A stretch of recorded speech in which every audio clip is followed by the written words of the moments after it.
Un encuentro con su palabra, porque secase la hierba, marchitase la flor, mas la palabra de Dios permanece para siempre. Con ustedes, el doctor José Ricardo Arias Quintero.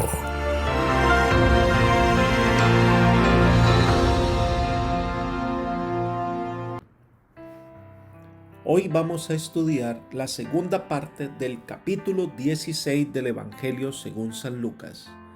Para ello vamos a orar. Querido Señor, en este momento especial te agradecemos por tus múltiples y maravillosas bendiciones, porque nos ofreces el perdón de los pecados, el cual aceptamos, y te pedimos, Señor, que restaures nuestra vida y que al estudiar tu palabra el mensaje pueda llegar a nuestro corazón, transformar nuestra vida y poder tener la suficiente sabiduría para enfrentar los conflictos diarios. Gracias por estar con nosotros, gracias por tu dirección, por sin ti nada podemos hacer. Pues lo pedimos todo en Jesús. Amén. Hemos estado estudiando el capítulo 16 del Evangelio según San Lucas y hemos abordado el tema del mayordomo infiel. Aquí el Señor nos muestra lo importante que sería para cada persona el hacer preparativos para el futuro. Y la manera en cómo podemos nosotros prepararnos para el futuro es utilizar los dones y bendiciones que el Señor nos ha dado para poder de esta manera estar en armonía con la sintonía del cielo, con el propósito que tiene el cielo de salvar a los seres humanos. Además de eso, vimos que el Señor nos ha dado y le ha dado al pueblo de Israel luz adicional a través del ministerio de Juan el Bautista y la obra misma de Cristo como el Salvador. Vamos a continuar entonces el estudio de este importante capítulo y vamos a seguir con el versículo 18.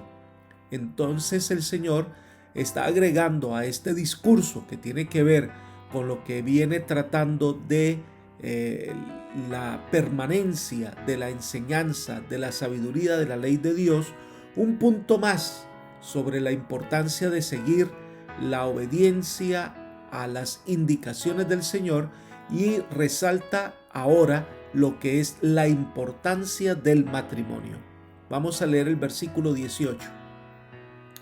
Todo el que repudia a su mujer y se casa con otra adultera, y el que se casa con la repudiada del marido adultera. Algunos comentadores llegan a afirmar que este evangelista agrupó varias sentencias aisladas de Jesús pronunciadas en diferentes ocasiones, pero lo que se debe destacar es que hay unidad de pensamiento. Los fariseos actúan en contra de la voluntad de Dios no por falta de luz, sino por su propia rebeldía y su propia concepción y su propio seguir las tradiciones. Jesús les muestra que sus enseñanzas están en armonía con el Antiguo Testamento, que Él jamás va a anular las enseñanzas de la ley y los profetas. Ahora, en este caso en particular, el matrimonio fue instituido por Dios y este debía durar toda la vida. Cualquier modificación a esta indicación traerá consecuencias nocivas para los hombres. Algunos repudiaban a su esposa por cosas muy simples que fueron permitidas por los escribas y fariseos. Y Jesús afirma que el adulterio continúa siendo adulterio aun cuando los hombres lo legalicen. Llegamos a la parte final de este capítulo con la segunda parábola, la del rico y Lázaro, que va desde el versículo 19 hasta el 31. Y vamos a estudiarla tratando de entender su significado. Esta es una parábola muy particular que relató Jesús, pero antes de estudiarla debemos considerar varias cosas. Número 1. El contexto de esta parábola es que Jesús está en Perea, a pocos meses de su muerte en la cruz. Segundo lugar, Jesús continúa en esta parábola con la lección que ya ha presentado en la parábola del mayordomo infiel, cuyo mensaje es cómo se usan las oportunidades presentes en esta vida para determinar el destino futuro. En tercer lugar, cuando los fariseos entendieron la parábola del mayordomo infiel, se burlaron de Jesús y sus enseñanzas. No quisieron aceptar la amonestación divina. Número 4. Jesús pasa a decirles que ellos han recibido suficiente luz en los escritos del Antiguo Testamento y además recibieron suficiente luz por el ministerio de Juan el Bautista, pero ellos no habían querido entender. Quinto lugar, Jesús presenta la realidad de la inmutabilidad de la ley de Dios, porque Dios no cambia y ellos debieran prestar atención a las palabras de Dios y no a sus tradiciones. Número 6. Entonces cuenta la parábola del rico y Lázaro para enseñar que el destino se decide en esta vida de acuerdo a los usos y privilegios que Dios nos ha dado. Elena de White comenta: en la parábola del hombre rico y Lázaro, Cristo muestra que los hombres deciden su destino eterno en esta vida. La gracia de Dios ofrece a cada alma durante este tiempo de prueba. Pero si los hombres malgastan sus oportunidades en la complacencia propia, pierden la vida eterna. No se les concederá ningún tiempo de gracia complementario. Por su propia elección han constituido una gran cima entre ellos y su Dios. Libro Palabras de Vida del Gran Maestro, página 204. Número 7. Jesús usó muchas parábolas basadas en lo que las personas entendían para dejar lecciones espirituales. Por eso, ninguna doctrina o creencia debe basarse en una parábola, porque ella no necesariamente detalla las grandes verdades de la Biblia, sino que toma una ilustración de las costumbres de la época para dejar una lección. Número 8. La parábola consiste en dos escenas. Una representa esta vida y la otra representa la vida futura. Número 9. La parábola del mayordomo infiel presentaba el problema en forma positiva, es decir, desde el punto de vista de uno que había hecho los preparativos para el futuro. La parábola del rico y Lázaro presenta el mismo problema, pero desde el punto de vista negativo, es decir, destacando la actitud de otro que no hizo los preparativos necesarios. El rico se equivocó al pensar que la salvación se basaba en ser descendiente de Abraham y no en la preparación individual. Ahora vamos a comenzar nuestro estudio de esta parábola teniendo en cuenta todos estos 9 aspectos complementarios para llegar a este relato del Evangelio. Leamos los versículos 19 al 22. Había un hombre rico que se vestía de púrpura, de lino fino, y hacía cada día banquete con esplendidez. Había también un mendigo, llamado Lázaro, que estaba echado a la puerta de aquel lleno de llagas y ansiaba saciarse de las migajas que caían de la mesa del rico. Y aún los perros venían y lamían las llagas. Aconteció pues que murió el mendigo y fue llevado por los ángeles al seno de Abraham. Y murió también el rico y fue sepultado. La historia es de un hombre rico y un mendigo, llamado Lázaro. Recordemos que en la tradición se consideraba que los hombres ricos eran los favorecidos por Dios y los pobres y enfermos estaban recibiendo el castigo de Dios. Jesús quería que los fariseos se vieran a sí mismos como este rico. En la parábola el hombre rico disfrutaba de sus bienes, vestido con los mejores trajes y comiendo en banquetes. Pero a su puerta estaba un mendigo que anhelaba saciar su hambre. El rico nunca maltrató a este mendigo. Si quería vivir y verle entrar y salir, no se lo iba a impedir. Por lo tanto, podía alardear de sus riquezas. Ahora, este hombre rico no hizo nada para ayudar a este hombre. Su deber como hombre privilegiado era ayudar al pobre, pero no lo hizo. Esto nos lleva a considerar que Dios no condena al rico por ser rico, pero no alaba al pobre por ser pobre.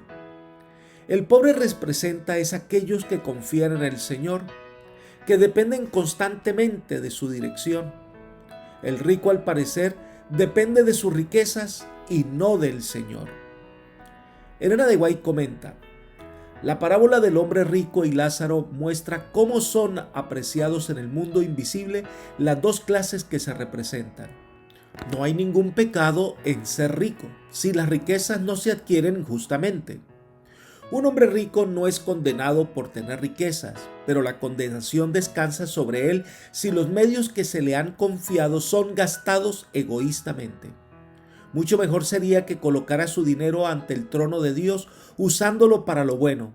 La muerte no puede convertir en pobre a un hombre que de esta manera se dedica a buscar las riquezas eternas. Pero el hombre que amontona para sí su tesoro no puede llevar nada de él al cielo. Ha demostrado ser un mayordomo infiel. Durante toda su vida tuvo sus buenas cosas, pero se olvidó de su obligación para con Dios, dejó de obtener el tesoro celestial. Libro Palabras de Vida del Gran Maestro, página 210. El rico tuvo muchas oportunidades para socorrer a Lázaro, pero no lo hizo. Evidentemente no trató mal al desventurado que, sin duda lo suponía el rico, estaba sufriendo un castigo de Dios.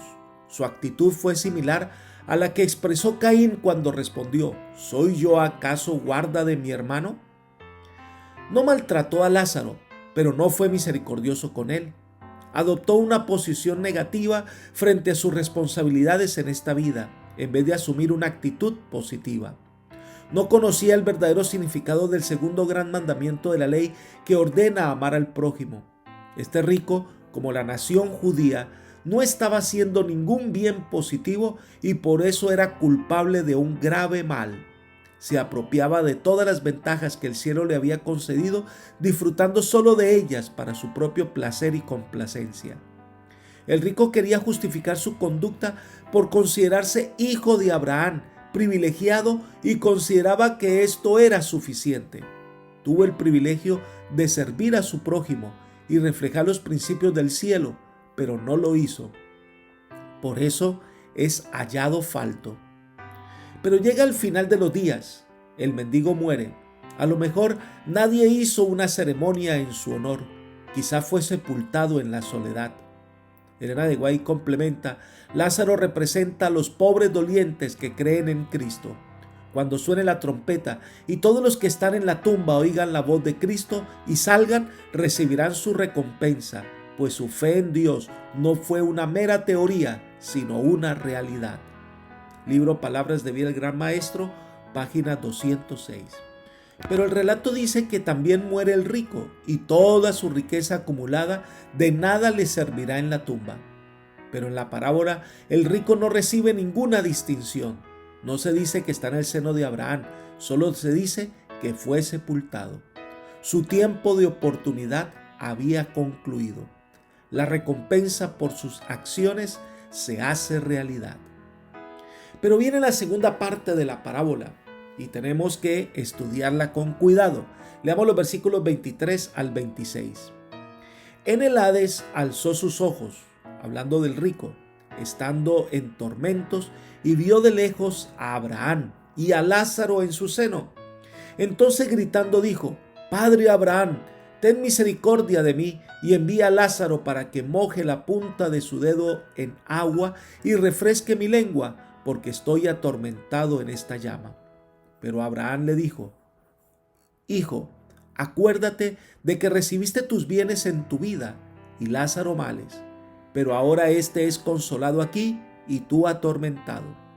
Además de todo esto, una gran sima está puesta entre nosotros y vosotros, de manera que los que quieren pasar de aquí a vosotros no pueden, ni de allá pasar acá. Lo primero que debemos destacar es que no podemos tomar esta parábola y afirmar que los muertos cuando mueren van al cielo o al infierno, porque esta no es una definición doctrinal, sino una historia. La Biblia es clara en decir que los muertos nada saben, ni tienen más paga en todo lo que se hace debajo del sol. Pero Jesús usa una creencia popular para dar una lección. La preparación para la salvación se hace antes de morir, no después. Porque después de muerto ya no hay una segunda oportunidad. Ambos murieron y fueron sepultados. Esta es la realidad. y todos esperan la mañana de la resurrección para que cada uno reciba su recompensa.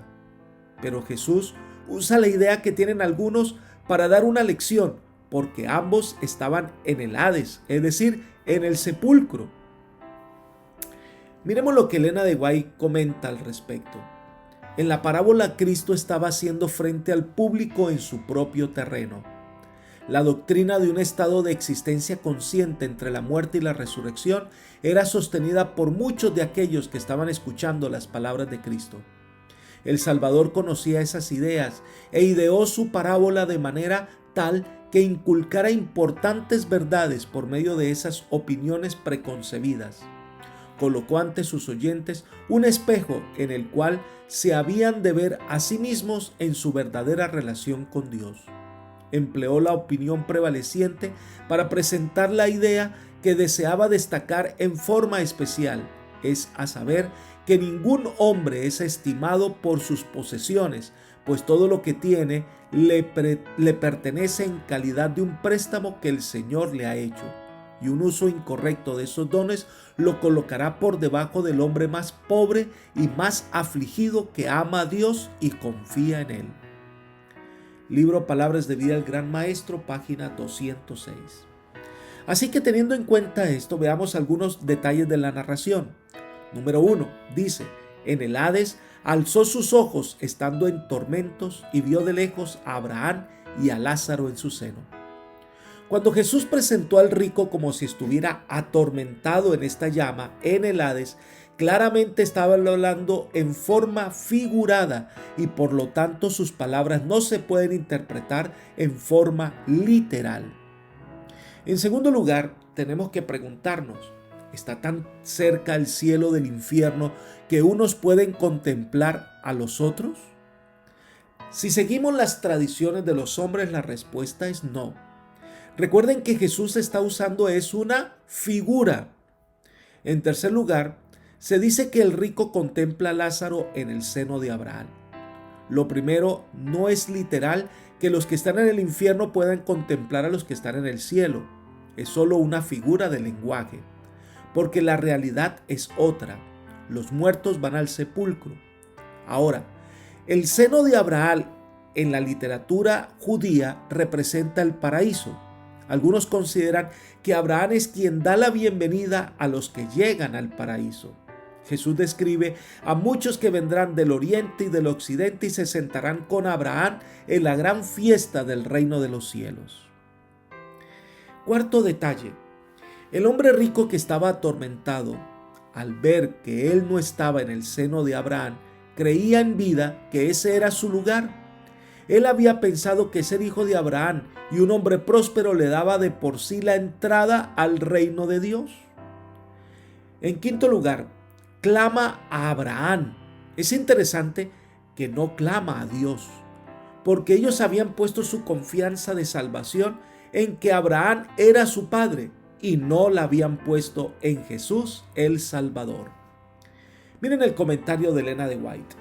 El hombre rico no había abandonado la idea de que él era un hijo de Abraham y en su aflicción se lo representa llamándolo para pedirle ayuda.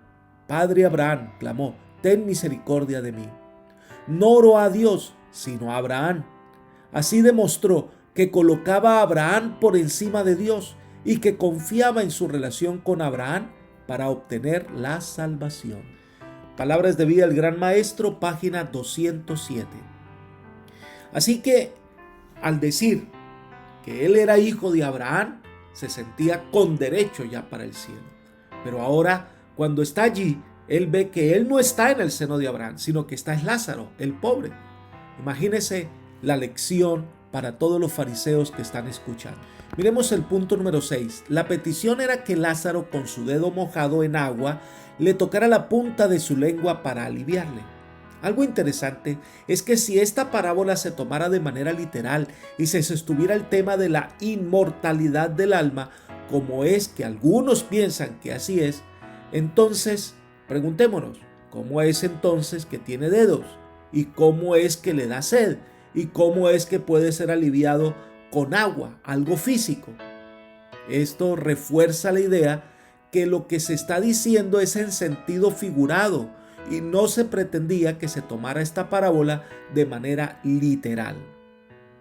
En séptimo lugar, Abraham le responde: Hijo, acuérdate de que recibiste tus bienes en esta vida y Lázaro males, pero ahora éste es consolado aquí y tú atormentado. El rico en vida había recibido todos los bienes que cualquiera pudiese desear sin prepararse para la vida futura. Había malgastado todos los bienes de manera egoísta y no puso estos bienes al servicio de Dios y del prójimo. Elena de White comenta lo siguiente: Cristo desea que sus oyentes comprendan que es imposible que el hombre obtenga la salvación del alma después de la muerte. Hijo, se le hace responder a Abraham: acuérdate que recibiste tus bienes en tu vida y Lázaro también males, mas ahora éste es consolado aquí y tú atormentado. Y además de esto, una gran cima está constituida entre nosotros y vosotros, que los que quieren pasar de aquí a vosotros no pueden, ni de allá pasar acá. Así Cristo presentó lo irremediable y desesperado que es buscar un segundo tiempo de gracia. Esta vida es el único tiempo que se le ha concedido al hombre para que en él se prepare para la eternidad. Palabras de vida del Gran Maestro, página 207. Ya era demasiado tarde para tratar de cambiar la situación del hombre rico. Un octavo punto es que el abismo está entre el rico y Lázaro representa la enorme diferencia de carácter moral entre el rico y Lázaro. En las escenas finales de la historia de esta tierra, dice Elena de White, se hallan presentadas en la parte final de la historia del hombre rico. Este pretendía ser hijo de Abraham, pero se hallaba separado de él por un abismo insalvable, esto es, un carácter equivocadamente desarrollado. Abraham sirvió a Dios, siguiendo su palabra con fe y obediencia, pero el hombre rico no se preocupaba de Dios, ni de las necesidades de la doliente humanidad. El gran abismo que existía entre él y Abraham era el abismo de la desobediencia. Palabras de vida del Gran Maestro, página 213. Así que el abismo que se ha interpuesto entre los dos realza el hecho que después de la muerte no se puede modificar el carácter. Entonces será demasiado tarde para mejorarlo. El abismo que impedía al rico participar en la bienaventuranza del seno de Abraham se había formado en esta vida por no haber usado debidamente las oportunidades que se le habían presentado para desarrollar el carácter correcto. Miren lo que sigue comentando la señora Elena de White. Aprender de Cristo significa recibir su gracia, la cual es su carácter. Pero aquellos que no aprecian ni aprovechan las preciosas oportunidades y las sagradas influencias que les son concedidas en la tierra no están capacitados para tomar parte en la devoción pura del cielo. Su carácter no está modelado de acuerdo con la similitud divina. Por su propia negligencia ha formado un abismo que nada puede salvar. Entre ellos y la justicia se ha formado una gran cima. Palabras de vida del Gran Maestro, página 215. Una vez entendido esta parte, avancemos con la segunda petición del hombre rico y vamos a leer desde el versículo 27 hasta el 31. Entonces le dijo: te ruego pues, padre, que lo envíes a la casa de mi padre, porque tengo 5 hermanos, para que les testifique, a fin de que no vengan ellos también a este lugar de tormento. Abraham le dijo: a Moisés y a los profetas tienen, que los oigan a ellos. Entonces dijo: no, padre Abraham, pero si alguno de los muertos va a ellos, se arrepentirán. Pero Abraham le dijo: si no oyen a Moisés y los profetas, tampoco se persuadirán, aunque algunos se levante de los muertos. Aquí hay algo interesante. Y es que el rico da a entender que no recibió una advertencia clara de parte de Dios o de parte de los profetas que le advirtieran de lo que le esperaba al morir. En otras palabras, dio a entender: si me hubieran amonestado cabalmente, no estaría aquí. Entonces se presenta Abraham diciendo que tienen suficientes mensajes dados por Moisés y los profetas. Elena de White dice: Se le presenta a Abraham respondiendo a este pedido de la siguiente forma: tus hermanos han sido suficientemente amonestados, se les ha concedido luz, pero ellos no quisieron ver, se les ha presentado la verdad, pero no la quisieron oír. Palabras de Vida del Gran Maestro, página 208. Pero él pedía que alguien se levantara de los muertos, y esa evidencia maravillosa sería suficiente para que ellos creyeran. Pero Abraham respondió que si no creen a los profetas, así se levantase alguien de los muertos, no creerán. Elena de White dice: la ley y los profetas son los agentes señalados por Dios para la salvación de los hombres. Cristo dijo: presten ellos oído a estas evidencias. Si no escuchan la voz de Dios en su palabra y el testimonio de un ser levantado de los muertos, no sería escuchado. Libro Palabras de Vida del Gran Maestro, página 209. Y exactamente esto fue lo que ocurrió. El más grande milagro que Jesús hizo fue resucitar a su amigo, también de nombre Lázaro, después de estar 4 días en la tumba. Sin embargo, ante esta evidencia clara del poder de Jesús, de su divinidad, de su obra mesiánica, ellos no quisieron creer y antes se llenaron de odio contra Jesús y pretendían también asesinar a Lázaro. Por lo tanto, el rechazo de la enseñanza de Moisés y de los profetas muestra que ni aun ellos querían creer en el Mesías.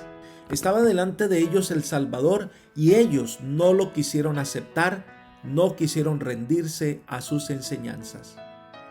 Es evidente que el rico representa a la nación judía, a quien el Señor rodeó de muchos privilegios y otorgó muchos dones, pero que ellos se llenaron de justicia propia, creían que por ser hijos de Abraham ya tenían el cielo ganado, se volvieron orgullosos, sabios en su propia prudencia y no fueron un canal de salvación para otros. En el día de ajuste de cuentas serán hallados faltos. La parábola del rico y Lázaro era una amonestación para que vieran que es el momento para corregir el camino, porque en el sepulcro no hay segundas oportunidades. Esta lección es clara para nosotros también. El Señor nos da sus bendiciones para que le sirvamos a Él y al prójimo. No podemos conformarnos en decir que yo soy un fiel religioso, que guardo todas las tradiciones y que por eso ya tengo el cielo ganado, mientras miro con desprecio a los demás, mientras no participo activamente en su obra. Muchos que profesan ser, cuando llegue el día, serán hallados faltos, no porque sean personas malas, sino porque no aprendieron a hacer el bien. Elena de White dice: hoy día existe una clase de personas en nuestro mundo que tienen la justicia propia. No son comilones, no son borrachos, no son incrédulos, pero quieren vivir para sí mismos y no para Dios. Él no se halla en sus pensamientos, por consiguiente se los clasifica con los incrédulos.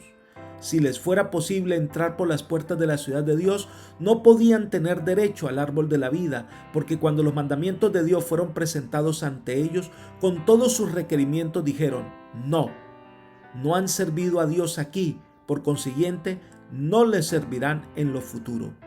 No podrían vivir en su presencia y no se sentirían a gusto en un lugar en el cielo. Libro Palabras de Vida del Gran Maestro, página 214. Apreciado amigo y hermano, tenemos suficiente luz que el cielo nos ha dado para iluminar nuestro camino al cielo. Nosotros decidimos si seguimos o no la senda trazada por el Señor. Pero lo que debemos tener claro es que es ahora cuando hacemos provisión para el futuro. Es ahora cuando debemos alistarnos para el cielo. Es ahora cuando el Señor nos llama a servirle de corazón, porque después será demasiado tarde y no habrá segundas oportunidades. Te invito a que hoy aceptes el llamado del Señor y te unas con Él en su labor de salvar a los perdidos. Que el Señor hoy te bendiga y te guarde y te guíe por sendas de justicia. Es mi oración por ti. Amén.